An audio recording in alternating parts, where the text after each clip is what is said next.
كفى وسلام على عباده الذين اصطفى أما بعد فأعوذ بالله من الشيطان الرجيم بسم الله الرحمن الرحيم استغفر لهم أو لا تستغفر لهم إن تستغفر لهم 70 مرة فلن يغفر الله لهم ذلك بأنهم كفروا بالله ورسوله والله لا يهدي القوم الفاسقين. وقال الله تعالى في موضع آخر ولا تصل على أحد منهم مات أبدا ولا تقم على قبره إنهم كفروا بالله ورسوله والله لا يهدي القوم الفاسقين.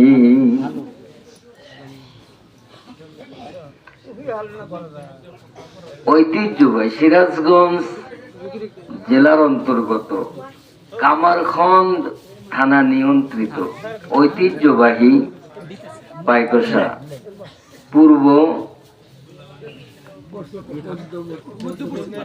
মধ্য পশ্চিম পাড়া যুব সমাজ কর্তৃক আয়োজিত বাৎসরিক তাফসিরুল কোরআন মাহফিলের সম্মানিত সভাপতি ভাই পরিচালক আমার পূর্বে আলোচনা করেছেন আমার সফর সঙ্গী ভাই মোহতারাম মাওলানা আমিনুল ইসলাম সাইদি সাহেব। তার পূর্বে আলোচনা করেছেন তরুণ বক্তা এলাকার কৃতি সন্তান আব্বাস আলী সাহেব। সাথে সাথে স্মরণ করছি অত্র এলাকার বিভিন্ন মহল্লা অঙ্গন এলাকা বাড়ি থেকে বাসা থেকে আগত আমার মুরব্বানে কেরাম প্রাণপ্রিয় সমবয়স্ক যুবক ভাইরা পর্দার আঙ্গিনায় অবশ্যই বসে আছেন আমার প্রাণ প্রিয়া মা ও বোনেরা, ছোট্ট ছোট্ট বেগুনা মাসুম স্নেহের ভাইরা, সকলকে ভাই ও বোনেরা সকলকে জানাচ্ছি আমি গুনাহগারের পক্ষ থেকে আন্তরিক শুভেচ্ছা, ধন্যবাদ, মোবারকবাদ। যে মহান রব্বে কারিম অনুগ্রহ করে আমাদের সকলকে দয়া করে ইসলামের সুশীতল ছায়াতলে আশ্রয় দিয়ে সঠিক পথের সন্ধান পাওয়ার লক্ষ্যে আল কোরআন নামক গ্রন্থখানা বিশ্ববাসীর নিকট যিনি প্রেরণ করেছেন হেতু কালিমাতু শুকর জ্ঞাপন স্বরূপ পড়ে নেই সকলে আলহামদুলিল্লাহ। অতঃপর বিশ্ব নবী, বিশ্ব নেতা, বিশ্ব পয়গাম্বার, বিশ্ব মুআল্লিম, বিশ্ব মুহাক্কিক, বিশ্ব দার্শনিক, বিশ্ব বৈজ্ঞানিক, বিশ্ব মানবতার মুক্তির দূত, মজলুম মানবতার মুক্তির দিশারি জনাব মুহাম্মদ মুস্তাফা মুহাম্মদ মুজতাবা সাল্লাল্লাহু আলাইহি ওয়াসাল্লামের প্রতি লাখো কোটি দরুদ ও সালাম আন্তরিকতার সহিত সম্মিলিত কণ্ঠে সকলেই পড়ে নেই সাল্লাল্লাহু আলাইহি ওয়াসাল্লাম।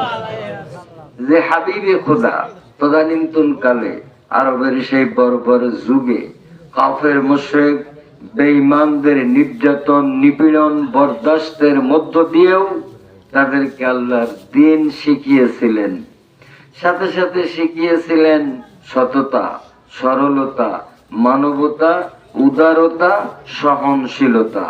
যিনি ছিলেন সর্বকালের সর্বযুগের সর্বশ্রেষ্ঠ মহামানব, যিনি তার প্রাণ প্রিয় আসহাবে কেরামদেরকে নিয়ে আল্লাহ প্রদত্ত সংবিধান পৃথিবীর বুকে বাস্তবায়নের লক্ষ্যে শত্রু পক্ষের মোকাবেলায় বারবার সশস্ত্র যুদ্ধে অবতরণ করেছিলেন।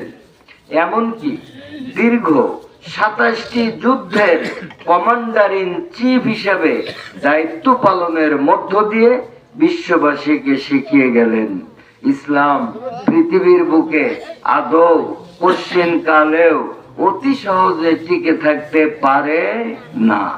সেই পিয়ারা হাবিবের আহলে ইয়াল, কুল গোষ্ঠী, আপনজন, আত্মীয় স্বজন, আসহাবে কেরাম, আইম্মে মুতাকাদ্দিমিন, আইম্মে মুতাআখিরিন, সালফে সালেহিন, খোলাফায়ে রাশিদিন, যারা বেঁচে আছেন, ইন্তেকাল করেছেন, সকলের প্রতি রব্বে কারিম অপরন্ত রহমত বরকত সাকিনা বর্ষণ করুন। সবাই বলুন আমিন। সম্মানিত উপস্থিতি, আপনাদের মাঝে একই সূরা থেকে দুটি আয়াত পাঠ করেছে।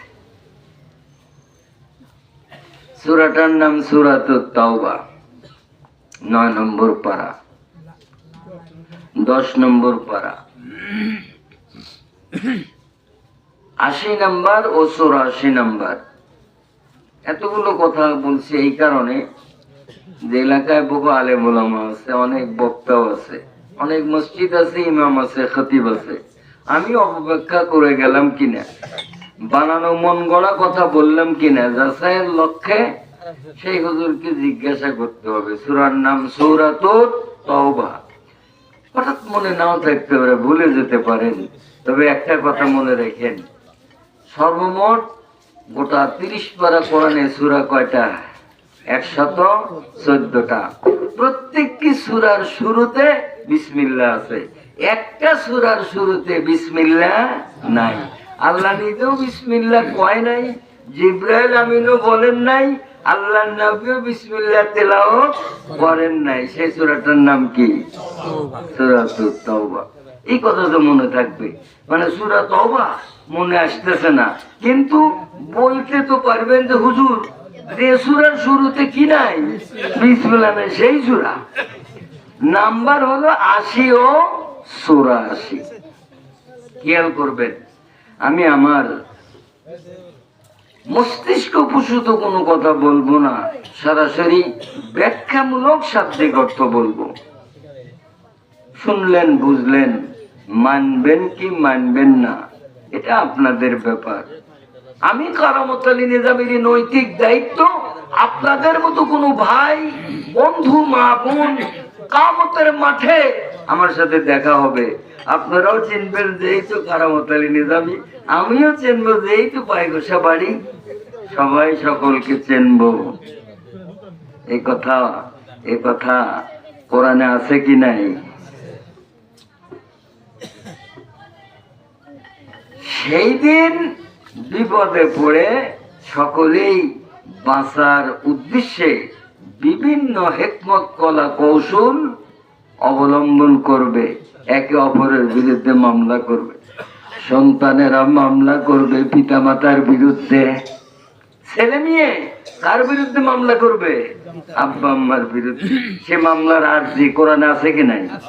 অকালাল্লাযীনা কাফারু রাব্বানা আরিনাল্লাযাইনি আযাল্লানা মিনাল জিন্নি ওয়াল ইনস। এই হলো মামলার আরজি। অনুরূপ ভাবে আল্লাহর নবী নিজেও মামলা করেছেন জীবদ্দশা অবস্থায়, রাসূল মামলা করেছেন উম্মতি মুহাম্মাদির মধ্যে এক শ্রেণীর জনতার বিরুদ্ধে। তারা রাসূলের পিছনে দাঁড়ায়, 5 ওয়াক্ত নামাজ, মসজিদের নববীতে তারা বা জামাত 5 ওয়াক্ত নামাজ পড়ে। এমনকি কোন রাত্রে গভীরে কনকনে শীতকে উপেক্ষা করে ওযু করে তাহাজ্জুদের নামাজও কিন্তু আযান হয়, জামাত হয়। মক্কায় রানী আছে, হজ করতে গিয়ে দেখলাম, যার ফলে আল্লাহর নবী বলেছেন আমি নিজে তাহাজ্জুদের নামাজের ইমামতি করতেছি, নামাজ শেষ করে ঘুরে বসলাম, মোনাজাত ধরলাম, টাকা দেখছি আমার তাহাজ্জুদের জামাতেও তারা অংশগ্রহণ করেছে, কিন্তু এমন বিপক্ষের শক্তি তারা ছিল, নামাজ 5 ওয়াক্ত নয়, 9 ওয়াক্ত পড়েছে, ইশরাক, সাস, আবাবিন এবং তাহাজ্জুদ। 9 ওয়াক্ত নামাজ নিয়মিত পড়ার পরেও তাদের কাছে যখন আমি রাসূল দাওয়াত দিতাম, দাওয়াতের অর্ডার কে দিয়েছেন? সে কথা কোরআনে কি আছে?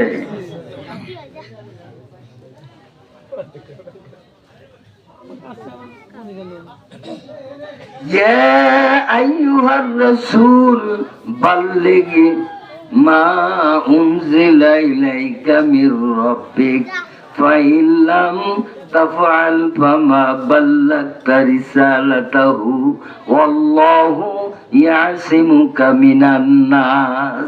আল্লাহ রাসূলকে ডাক দিয়ে বললেন, দোস্ত, আমি যা পাঠাইলাম, যা নাযিল করলাম, জিবরাইলকে দিয়ে যে মেসেজ তোমাকে দিলাম, জাতির পক্ষের মেসেজ হোক, বিপক্ষের মেসেজ হোক, জাতির মনোভূত ঘোষণা হোক, আর মনের বিপক্ষের কোন ঘোষণা হোক, সকল কথা আপনার জনতার কাছে পৌঁছাও, তাবলীগ করো। বাল্লিগ, তাবলীগ করো মানে পৌঁছিয়ে দাও। আল্লাহ কয়, ফাইলাম তাফাল, পৌঁছাইতে গিয়ে যদি তুমি অগ্রম বগ্রম করো, তার মানে যদি মনে করো এই কথা যদি ওই মজলিসে যায় কই, তাহলে এতই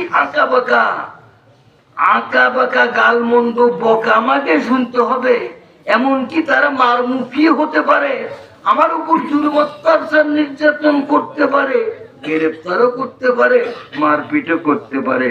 এ জাতীয় ভয় ভীতি অন্তরে স্থান দিয়ে তুমি যদি আমি খোদার কোন সংবাদ নিউজ পৌঁছাইতে একটু নেগলেন্সি করো, পাইলাম তাফাল ফামা বাল্লাগতা রিসালাতাহু, আমি আল্লাহর কথাগুলো পৌঁছাইতে গিয়ে যদি বিড়ম্বনা করো, তাবলীগ করতে গিয়ে যদি তুমি নেগলেন্সি করো, বিভিন্ন দৃষ্টিভঙ্গি ব্রেনে মস্তিষ্কে অন্তরে আশ্রয় দাও, আমি খোদা জানা দিলাম, তাহলে কিন্তু তোমার নাম নবুয়তের দপ্তরে লাস্টিং নাও করতে পারে,